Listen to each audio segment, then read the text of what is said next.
평생을 남을 돕고 산 사람이 있었습니다.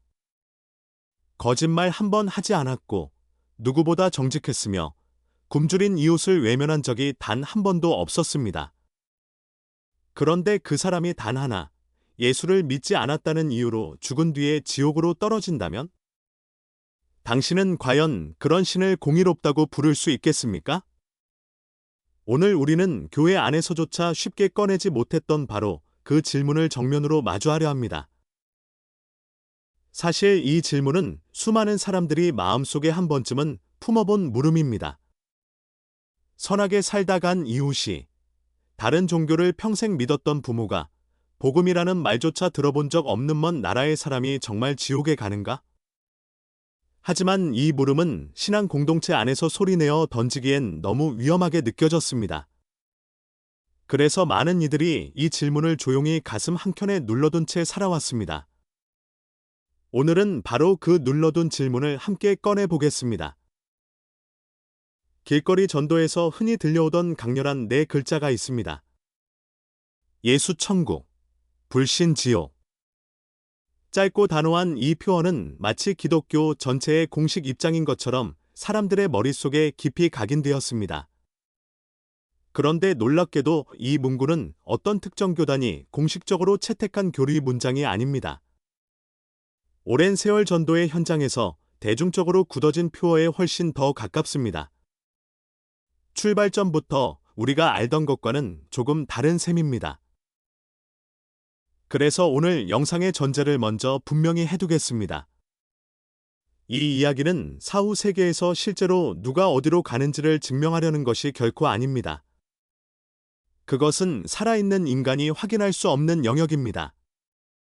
우리가 다루려는 것은 오직 하나, 각 교단과 신학이 이 문제를 두고 무엇을 가르치는가 하는 교리와 신앙의 지형도입니다. 사실의 증명이 아니라 믿음의 지도를 함께 그려보는 작업이라고 생각해 주시면 됩니다. 그런데 이 하나의 질문 앞에서 기독교는 놀랍게도 서로 정반대의 답을 내놓습니다. 어떤 이들은 오직 믿음만이 유일한 길이라고 단호하게 단언합니다.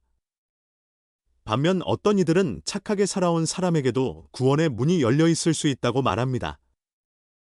같은 성경책을 펼쳐놓고도 결론이 이토록 정반대로 갈라지는 것입니다.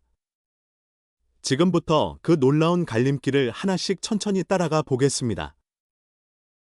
먼저 왜 믿음만이라는 강한 주장이 나오게 되었는지 그 뿌리부터 살펴봐야 합니다. 이 메시지의 근거로 가장 자주 인용되는 구절이 있습니다.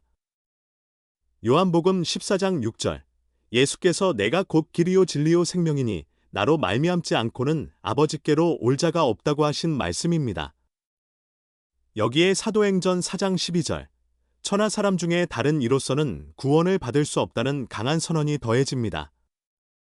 이 두 구절이 이 구호의 성경적 토대가 됩니다. 이 두 구절은 개신교의 핵심 교리인 오직 믿음으로 구원받는다는 이신칭의와 강하게 결합됩니다.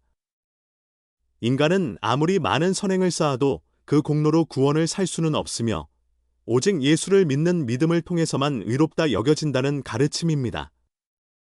이 논리를 끝까지 밀고 나가면 결론은 아주 분명해집니다. 아무리 선하게 살았어도 믿음이라는 조건을 갖추지 못하면 구원에 이를 수 없다는 것입니다. 그래서 이 입장에서는 선함과 구원이 별개의 문제로 다루어집니다. 이 관점에서는 인간의 선함이 아무리 크더라도 그것 자체가 구원의 조건이 될 수는 없습니다. 선행은 믿음에서 흘러나오는 열매일 수는 있어도 구원의 값을 치르는 화폐는 아니라는 것입니다.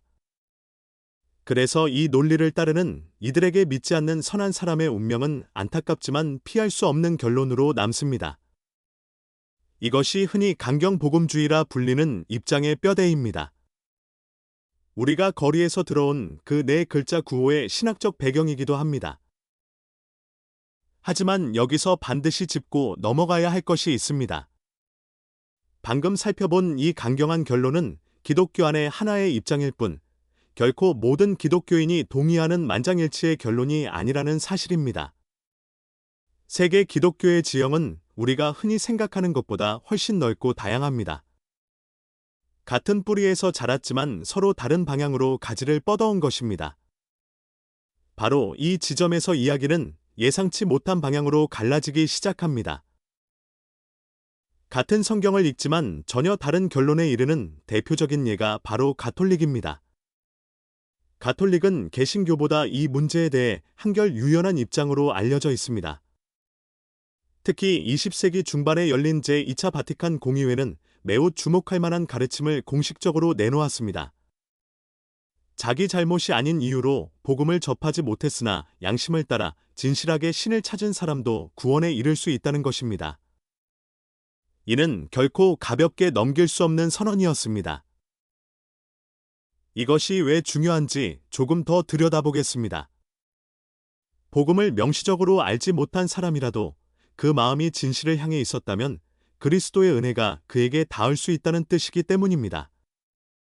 즉 착하게 살았으나 예수를 미처 알지 못했던 사람에게도 문이 완전히 닫힌 것은 아니라는 가능성을 공식적으로 열어둔 것입니다.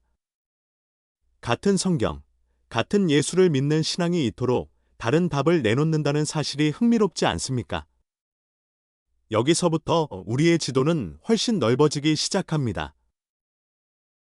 더욱 흥미로운 것은 성경 그 자체 안에도 이런 여지가 존재한다는 점입니다. 로마서 2장을 보면 사도 바울은 율법을 알지 못하는 이방인들에 대해 이야기합니다. 그들이 본성으로 율법이 요구하는 선을 행할 때 그들의 양심이 스스로 증거가 되고 그 생각들이 서로 고발하기도 하고 변명하기도 한다는 것입니다. 심지어 율법이 그들의 마음에 이미 새겨져 있다는 놀라운 표현까지 등장합니다. 성경이 스스로 이런 여백을 품고 있었던 셈입니다. 이 구절이 던지는 함의는 결코 작지 않습니다. 하나님이 인간의 마음속에 이미 선악을 분별하는 양심을 심어두셨고 그 양심에 따라 살아온 삶 자체가 심판의 자리에서 하나의 증거가 될 수 있다는 것입니다. 그렇다면 착한 사람은 반드시 지옥에 간다는 명제는 사실 성경의 직접적인 진술이 아니었습니다. 그것은 수많은 구절 가운데 특정한 구절을 특정하게 해석해 얻은 하나의 결론이었을 뿐입니다. 성경 자체는 우리 생각보다 훨씬 조심스럽게 말하고 있었습니다. 이렇게 성경을 어떻게 읽느냐에 따라 결론이 갈라지자 신학자들은 이 문제를 아예 큰 틀로 정리하기 시작했습니다. 오늘날 기독교 신학은 이 질문을 두고 크게 세 갈래로 나뉩니다. 첫 번째는 배타주의입니다. 오직 예수를 명시적으로 믿는 믿음만이 유일한 구원의 길이라는 가장 엄격한 입장입니다. 한국의 거리에서 울려 퍼지던 바로 그 네 글자 구호가 여기에 가장 가깝습니다. 두 번째 갈래는 포용주의입니다. 이 입장은 구원이 오직 그리스도를 통해서만 온다는 점은 분명히 인정합니다. 그러나 그 은혜가 예수의 이름을 명시적으로 알지 못한 사람에게도 미칠 수 있다고 봅니다. 진리를 향해 진실하게 살아간 사람은 자신도 미처 알지 못하는 사이에 그리스도의 은혜 안에 있을 수 있다는 것입니다. 앞서 본 가톨릭의 공식 입장과 상당수의 개신교 신학자들이 바로 여기에 서 있습니다. 세 번째 갈래는 다원주의입니다. 이 입장은 여기서 한 걸음 더 나아갑니다. 여러 종교가 각기 나름의 방식으로 궁극적 실제를 향한 구원의 길이 될 수 있다고 보는 것입니다. 마치 하나의 산 정상에 오르는 여러 갈래의 등산로처럼 말입니다. 물론 이 입장은 전통적 기독교 안에서 가장 논쟁적이며 많은 비판을 받기도 합니다. 그럼에도 이런 견해가 신학의 한 축으로 엄연히 존재한다는 사실 자체가 우리에게는 중요합니다. 여기서 우리는 한 가지 중요한 사실을 깨닫게 됩니다. 한국의 거리에서 울려 퍼지던 그 강렬한 전도 구호는 세 갈래 중 첫 번째, 가장 엄격한 배타주의에 뿌리를 두고 있었습니다. 하지만 세계 기독교의 지형은 그보다 훨씬 넓게 펼쳐져 있습니다. 우리가 기독교의 유일한 답이라고 여겼던 것이 실은 넓은 지도 위의 한 지점에 불과했던 것입니다. 지도를 넓혀서 보면 풍경은 완전히 달라집니다. 스펙트럼은 여기서 끝나지 않습니다. 어떤 신학자들은 결국 하나님의 사랑이 모든 인간을 끝내 구원한다는 만인구원론을 주장하기도 했습니다. 심지어 지옥이라는 개념의 성격조차 하나로 합의되어 있지 않습니다. 어떤 이들은 지옥을 영원히 계속되는 형벌로 이해하고 어떤 이들은 존재가 완전히 소멸되는 것으로 봅니다. 또 어떤 전통은 그것을 정화의 과정인 연옥으로 이해하기도 합니다. 지옥이라는 단어 하나에도 이렇게 여러 얼굴이 담겨 있습니다. 그리고 이 모든 논쟁 가운데 가장 깊고 무거운 미스터리가 하나 남아 있습니다. 태어나서 죽을 때까지 예수라는 이름을 단 한 번도 들어본 적 없는 사람들의 운명입니다. 역사 이전, 문자가 생기기도 전에 살다 간 수많은 인류가 있었습니다. 문명과 완전히 단절된 채 깊은 오지에서 평생을 살아간 사람들도 있었습니다. 이들은 애초에 믿음이라는 선택지 자체를 손에 쥐어본 적조차 없습니다. 여기서 신정론이라 불리는 아주 오래된 난제가 고개를 듭니다. 만약 복음을 접할 기회조차 없던 사람이 오직 믿지 않았다는 이유만으로 지옥에 간다면 과연 그 신을 공정하다고 말할 수 있는가 하는 물음입니다. 이것은 단순한 감정의 문제가 아니라 신의 정의로움 그 자체에 관한 근본적인 질문입니다. 수많은 신학자와 철학자들이 이 높은 벽 앞에서 오랜 세월 고민을 거듭해왔습니다. 그만큼 쉽게 답할 수 없는 물음입니다. 이 난제에 대해 신학은 여러 대응을 시도해왔습니다. 어떤 이들은 무지에 의한 불신은 고의적인 거부와는 다르게 다루어져야 한다고 말합니다. 어떤 이들은 그들 역시 자신이 지닌 양심에 따라 심판받을 것이라고 봅니다. 또 어떤 이들은 죽음 이후에라도 복음을 접할 기회가 주어진다는 사후복음 접촉서를 제시하기도 합니다. 하지만 이 가운데 어느 것도 모두가 동의하는 확정된 합의에는 끝내 이르지 못했습니다. 결국 복음을 한 번도 듣지 못한 사람의 운명이라는 이 문제는 이 주제 전체를 관통하는 가장 큰 미지의 영역으로 남아 있습니다. 인간의 논리로는 끝내 완전히 풀리지 않는 자리입니다. 오직 신의 자비에 맡길 수밖에 없는 깊은 여백입니다. 어쩌면 이 여백이야말로 신앙이 가장 겸손해지는 지점인지도 모릅니다. 모든 것을 단정하는 대신 알 수 없음을 솔직하게 인정하는 자리 말입니다. 이제 처음의 질문으로 다시 돌아가 봅시다. 믿지 않은 착한 사람은 정말 지옥에 가는가?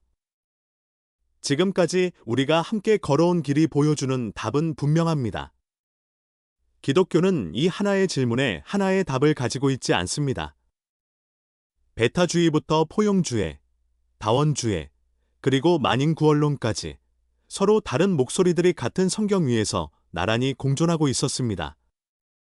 우리는 그 다양함을 미처 알지 못했을 뿐입니다. 어쩌면 이 사실 자체가 대중에게 가장 덜 알려진 진짜 반전이었는지도 모릅니다. 우리는 오랫동안 기독교가 이 문제에 단 하나의 단호한 답을 가지고 있다고 믿어왔습니다. 하지만 그 안에는 우리가 상상한 것보다 훨씬 넓은 스펙트럼과 오랜 고민의 역사가 담겨 있었습니다.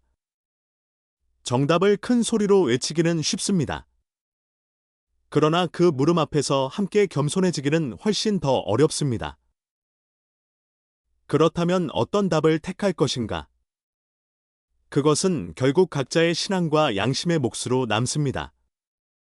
이 영상은 어느 하나가 유일하게 옳다고 단정하지 않습니다. 다만 우리가 그동안 너무 쉽게 하나의 답만을 정답이라 여겨오지는 않았는지 한 번쯤 멈춰 서서 돌아볼 수 있기를 바랄 뿐입니다. 질문을 여는 것, 바로 거기서부터 진짜 생각이 시작되기 때문입니다. 당신의 생각은 어느 쪽에 더 가깝습니까? 오직 믿음만이 유일한 길이라는 편입니까? 아니면 착하게 살아온 삶에도 문이 열려 있다는 편입니까? 정답이 쉽게 정해지지 않는 물음일수록 서로의 생각을 나누는 일이 소중합니다. 당신의 답을 댓글로 남겨주세요. 그리고 이런 깊은 질문을 앞으로도 함께 들여다보고 싶다면 구독으로 이 여정에 함께해 주시기를 바랍니다.